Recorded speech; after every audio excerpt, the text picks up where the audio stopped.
Terus bang. Ayo, no. Siapa yang mau mulai? Ya, malam bang. Bagaimana Malam. bang menanggapi dari pihak yang dulu nih terkait dengan meminta Gugatan 16,6 miliar sendiri seperti apa? terkait kerugian imaterial maupun materi. Gugatan ngawur itu mah. Mediasinya apa? Deadlock ya? Deadlock. Iya, kayaknya terlalu berharap banget LM sama PH-PH-nya itu, penasihat hukumnya itu ya. Padahal mereka tidak tahu tujuan mediasi itu kan apa? Untuk mencapai kesepakatan di luar daripada proses persidangan. Kan begitu. Sebelum masuk pada pokok perkara, bila mana masih dimungkinkan kedua belah pihak untuk bermediasi dalam hal sebelum masuk pada pokok perkara, maka kedua belah pihak dianjurkan untuk mediasi. Jadi siapapun di posisinya Pak RK, kalau kami ataupun siapapun hanya orang goblok dan tolol yang mau hadir di mediasi seperti itu.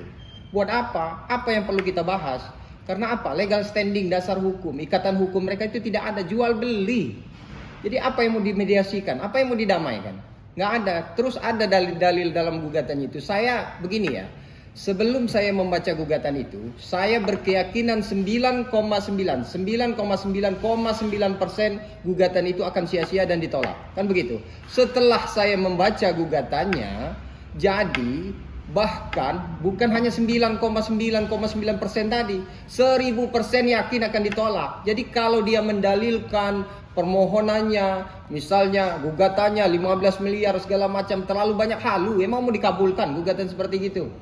Hakim tidak bodoh, saya aja membaca ya, mohon maaf ya, tidak berarti saya mendahului putusan hakim atau mendahului Tuhan. Nah. Tapi berdasarkan pengalaman kami berdua, kami berkeyakinan gugatan itu tidak akan pernah dikabulkan dan sia-sia. Seperti itu, apalagi kalau dia keluar-keluar menyampaikan gugatannya, siapa yang mau mengabulkan, kayak mau dikabulkan aja itu gugatan. Mau taruhan, sampaikan dengan pengacaranya mereka. Lawyernya Repelino menantang, mau taruhan, apapun taruhannya. Bahkan kalau dia tidak nyahut, saya yang akan bertaruh kepada kalian. Ingatkan omongan saya ini. Saya akan berhenti jadi lawyer secara permanen kalau gugatan itu dikabulkan. Begitu. Gak akan dikabulkan. Apalagi nih. Kesel saya ini. Dari pihak sampai Bang Muslim juga tadi kan sempat kita tanya juga, Bang ini gimana kok malah mereka beranggapan seperti gugatan ini tuh gugatan yang halusinasi ngawur kemana-mana, karena kan mestinya kan yang gugatan 16M itu kan yang kata yang 6M itu untuk anak. Nah tapi sebenarnya kejelasan anak ini sebenarnya belum tahu kan anaknya siapa gitu. Kan gimana tuh bang? Kan sebenarnya kan dari klien abang sendiri juga sudah pengen ikut tes DNA, tapi pihak sebelah sana juga tidak.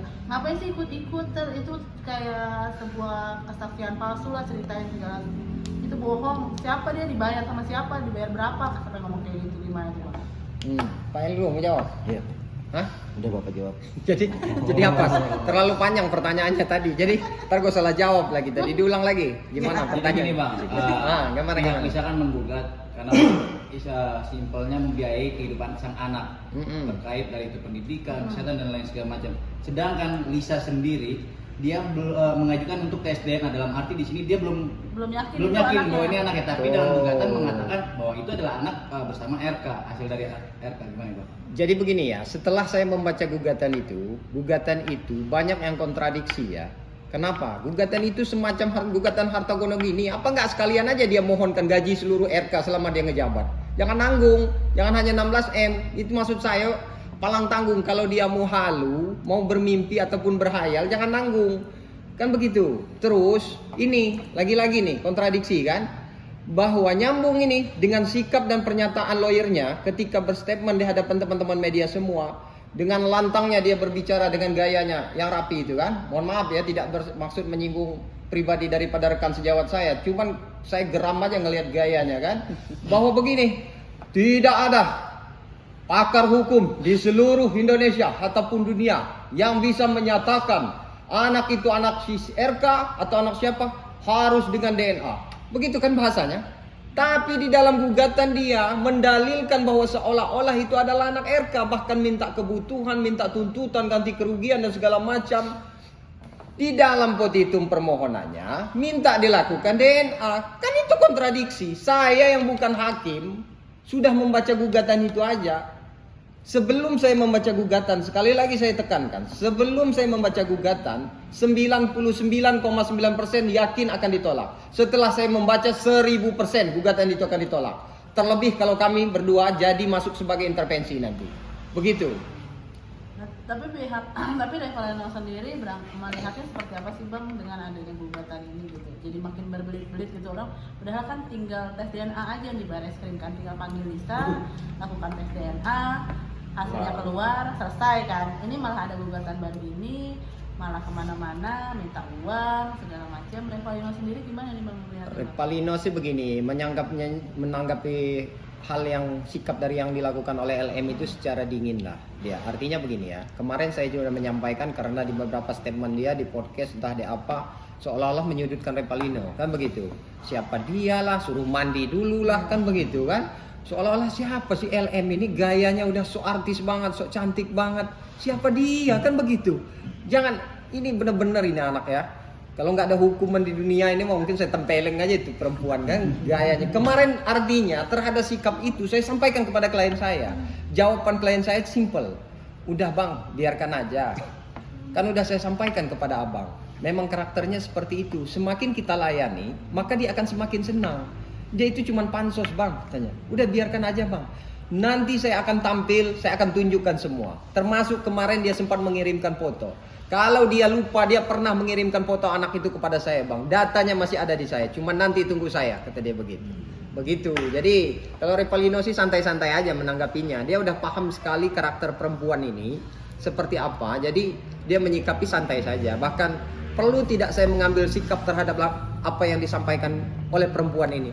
Jangan bang, kasihan, udah biarin aja. Dan nanti juga dia kesandung kok kena batunya. Kita lihat aja nanti bang, kata dia begitu. Begitu. Jadi seperti itu tanggapan dari Revalino. Mungkin ada tambahan dari Pak El. Tapi ini bisa dibilang jadi pemerasan juga nggak sih bang? Karena kan nominalnya udah juga di luar nalar ya, tanpa adanya ikatan hukum dan lain-lain. Ya kalau tidak terbukti. Boleh-boleh aja dia mendalilkan apapun. Kan itu hak setiap warga negara. Dia mau mendalilkan permohonan dia ganti kerugian 90 triliun apa 1000 triliun. Boleh-boleh aja, cuman logikanya kan hakim itu tidak bodoh. Kan begitu. Itu konyol gugatan seperti itu. Harus dijelaskan. PMH itu 1365 itu harus diuraikan. Di mana sih yang dimaksud dengan perbuatan melawan hukumnya, melanggar undang-undang, merugikan orang lain.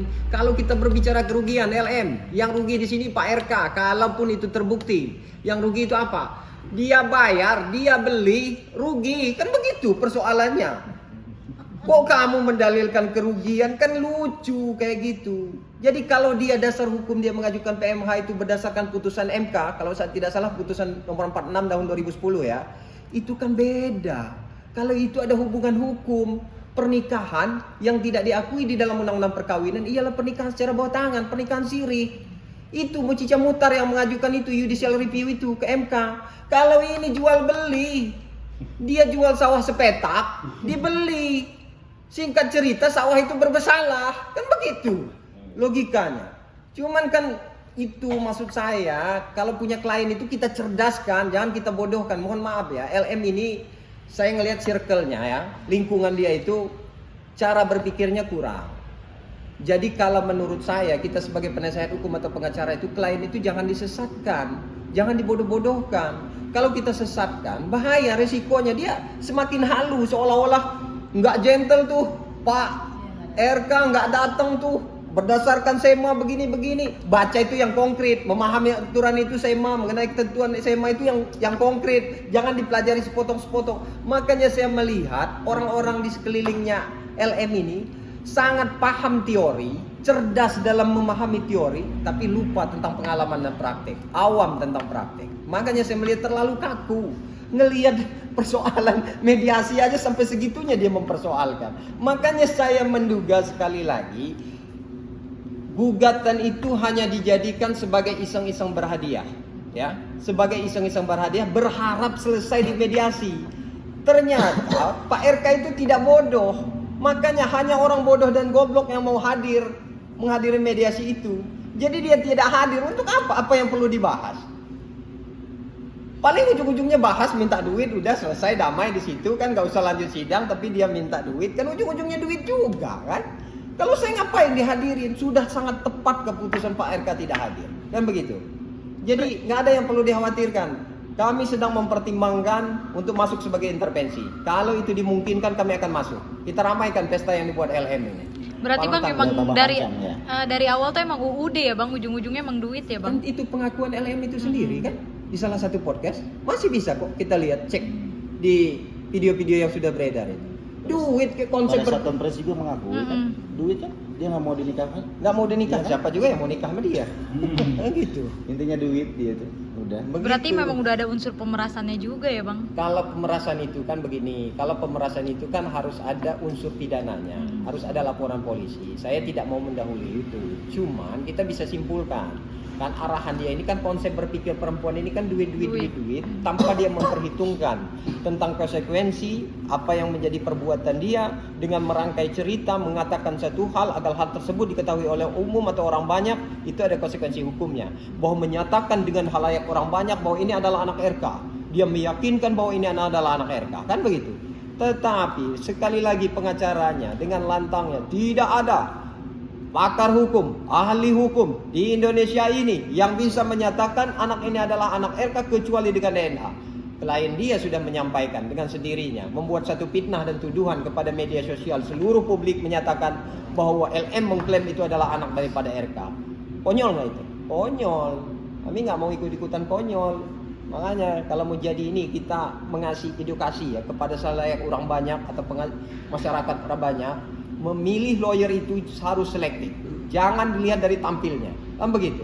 Kalau kita mah biasa-biasa aja, cuma yang jelas kita nggak pernah menyesatkan klien, kan begitu. Apa adanya kalau kita begitu ya. Apalagi Ya, Bang, Bisa dibilang nggak sih Bang kalau gugatan yang ada di PN sendiri itu jadi kayak buat memperpanjang biar LM tidak dipanggil-panggil di Barreskrim Bang? bisa jadi itu salah satu langkah dia. Cuman hati-hati ya. Makanya jadi lawyer itu harus cerdas ya.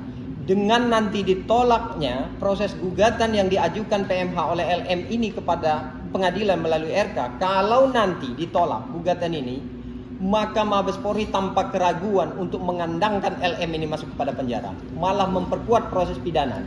Hati-hati.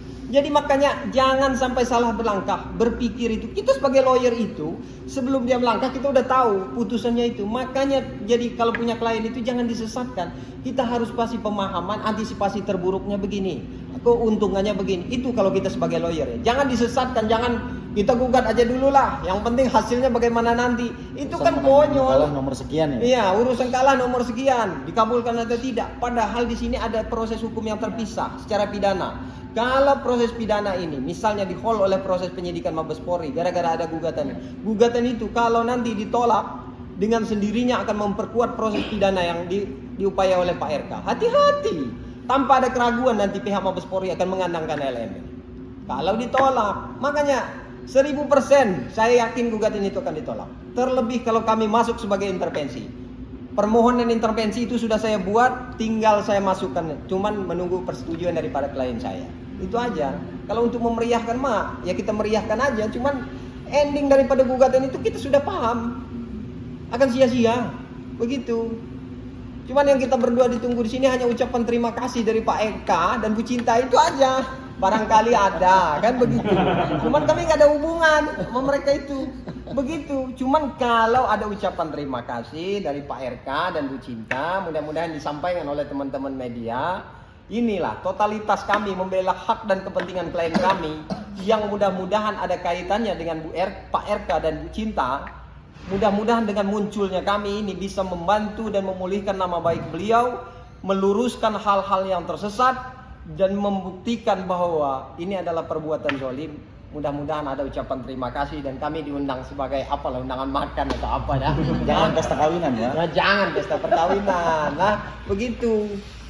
Tapi untuk yang di Barreskrim sendiri sekarang sudah sejauh mana sih Bang? Kan tadi terakhir kata Bang Muslim ada tambahan 2 saksi yang sudah diperiksa lagi katanya.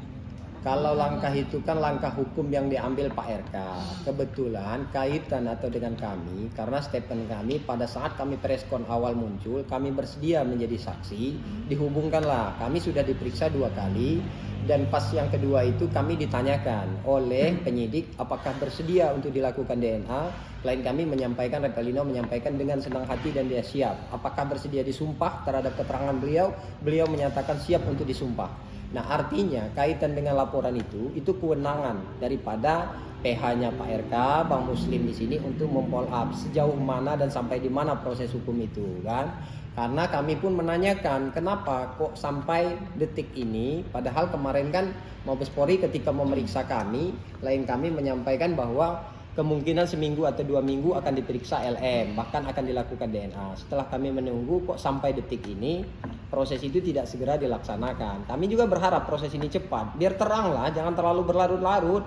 Makin kesana makin gak benar ini sikap perempuan, makin banyak halunya, makin banyak nggak ada nilai positifnya. Kalau ketika dia ditayangkan di mana di media sosial dan segala macam, nggak ada hal-hal sifat yang mendidik. Apa yang dibanggakan dengan sikap perempuan ini? Makanya saya pingin banget buru-buru perempuan ini masuk sekolah, itu aja, biar ditambah cerdas. Itu tujuan saya. Makanya makin geram saya ngelihat tingkahnya perempuan ini. Obatnya perempuan ini jalan satu-satunya kita sekolahkan. Makanya buru-buru. Begitu, Pak RK yang mempunyai langkah dan dasar hukum yang sangat kuat untuk menyekolahkan anak perempuan ini biar makin cerdas. Begitu. Tapi kan ketika ini dibilang akan kebalik jeruji, dia selalu bilang masa iya tega seorang ibu di itu gitu. Tapi kan ulah ini yang buat dia ya. Ibu dari siapa? Akan kata ibu anak 2, janganlah di penjara, masa tega gitu. Emang dia tega? Tega nggak dia ngerusak rumah tangga orang? Tega nggak dia nuduh orang, aib orang? Makanya cara berpikir perempuan ini, dia tidak tahu dampak hukumnya, resikonya, konsekuensi hukumnya terhadap apa yang dia lakukan. Seenak jidat dia berkuar-kuar di sosial media ataupun di TV-TV menyatakan tuduhan, membuat satu fitnah, menyatakan bahwa seolah-olah anak itu adalah anak RK. Itu harus ada resiko hukumnya. Kalau saya mah tega-tega aja, asal jangan anak lu aja yang di penjara, mah lu aja. Anak lu masih banyak yang mau ngurus, tenang aja, Repelino masih mau ngurus anak itu. Kan begitu. Kali aja dia mau cium tangan sama saya kasih nih tangan gua nih. Begitu. Gak usah cium tangan Repelino dulu. Repelino siap juga mau cium tangan dia sama Repelino. Kali dia tangan sama Repelino. Tapi Repelino udah 2 kali aja Bang diperiksa sampai sejauh ini yang di Bareskrim. Iya, ada 2 kali lah. 2 kali. 2 kali. Cuman kami sempat berkoordinasi juga kemungkinan dalam bulan ini pasti dipanggil lah LM itu. Karena kami sempat menanyakan juga kan, kami kan ada akses untuk komunikasi pada saat kami diperiksakan, kami ada menyimpan resep kontak salah satu penyidiknya, kami sempat komunikasi lah kapan diperiksa kira dalam waktu dekat ini Bang.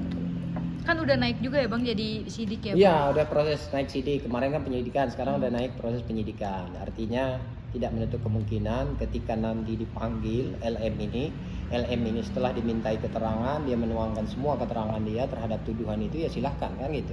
Kalau dia punya dasarnya apa, tinggal dia bantah nanti seperti apa, kan begitu. Terhadap pasti pertanyaannya tidak jauh-jauh. Dasar dia menyatakan bahwa itu adalah anak RK, membuat satu fitnah ataupun tuduhan itu apa kan? Sementara pengacaranya tidak ada yang bisa menyatakan itu adalah anak siapa, anak hantu, anak dan lain-lain, anak beramai-ramai, anak RK, anak Repelino, kecuali dengan DNA. Tapi dengan sendirinya klien dia menyatakan bahwa itu adalah anak RK. Itu pidana itu. Pidana jelas kok. Mutlak banget itu pidananya. Tinggal siap-siap aja dia. Kalau saya mah tega-tega aja. Malah saya marah betul kepada Pak RK nih. Kalau dia memaafkan nanti. Atau dia mencabut laporan itu nanti. Makanya perempuan ini harus dikasih pembelajaran. Gitu. Berarti bisa lagi diperiksa langsung pakai baju oranye ya Bang jika begini ya, semua proses itu kan prosedural kewenangan dari proses penyidikan Mabes Polri. Tapi biasanya lazimnya kalau proses itu sudah naik ke proses penyidikan, maka ketika dia dimintai keterangan, setelah diambil keterangannya, mungkin proses Mabes Polri itu akan mengadakan gelar secara internal mereka, menentukan apakah terlapor ini bisa ditetapkan tersangka atau bahkan bisa dilakukan langsung penahanan pada saat itu. Itu kewenangan proses penyidikan. Kita tidak boleh ikut campur masuk terlalu dalam proses hukum itu. Yang jelas kami menghormati proses penyidikan itu yang dilakukan oleh Mabes Polri. Ya tinggal kita tunggu dan kita hormati saja. Dan saya yakin kalau LM sampai detik ini belum ada panggilan lah, belum merasa ada panggilan, tunggu, karena setiap laporan itu harus ada kepastian hukum. Begitu. Tapi untuk akhir bulan ini ya.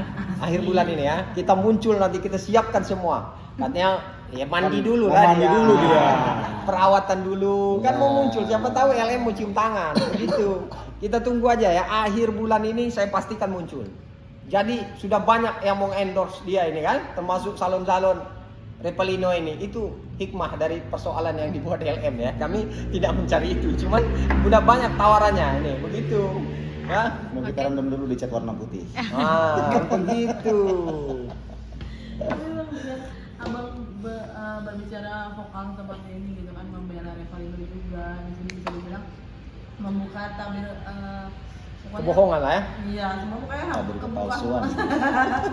Sampai netizen sendiri sampai ikut mendukung abang berdua nih, karena kita paling menunggu statement dari abang El sama abang Fikri. Wajar kalau ada dukungan daripada teman-teman netizen ini, karena kami ini di jalan Sirotol Mustaqim, di jalan yang benar, tidak tersesat. Kan begitu, wajar. Dan kami itu tegak lurus, merah putih.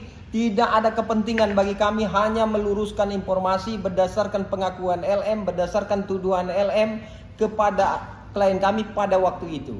Dan setelah itu dilakukan, ternyata dia menuduh Pak RK lagi kan? Lagi-lagi dia membuat tuduhan bahwa ini adalah anak daripada RK. Begitu. Jadi kalau kami didukung oleh khalaiknya orang banyak ya wajar, karena kami tegak lurus merah putih di jalan yang benar, jalan Sirotol Mustaqim. Begitu, tanpa tersesat kalau kami. Kalau mereka itu tersesat, udah salah mau dibelok-belokin lagi. Sekarang minta 15M lagi dia, kan gitu. Apa sih? 16,6. 16,6. Tanggung banget bilang. Kalau bisa direvisi lagi sebelum dibacakan gugatan itu, dibikin 30 triliun apa gimana, jangan nanggung. Kalau Nggak bisa perlu semua aset RK. jangan satu rumah. Begitu. Halu aja macam kayak mau dikabulkan aja itu gugatan. Udah sampaikan aja sama kalian itu, sampaikan dengan mereka. Itu lawyernya Repelino yakin betul gugatan ini bakal ditolak. Yakin berdasarkan pengalaman kami. Dan setelah kami membaca ya menjadi 1000% lebih yakin lagi gugatan itu akan ditolak. Ngawur itu gugatan. Benar ngawur itu. Kita itu setiap hari bikin gugatan, harus nyambung antara posita dengan petitum itu. Itu rangkaian ceritanya, PMH itu harus didalilkan. Apa yang membuat pelanggaran hukumnya di mana, unsurnya di mana, dikaitkan, dibuat, disusun biar mudah dipahami. Kalau ini, waduh, berantakan saya lihat. Tahu-tahu di situ mengajukan permohonan. Apa nggak sekalian aja dia minta gajinya RK selama menjabat 2 periode di Bandung itu kan, jadi gubernur. Jangan nanggung, bilang kalau mau halu itu, mumpung sebelum dilarang itu mau Pak Prabowo.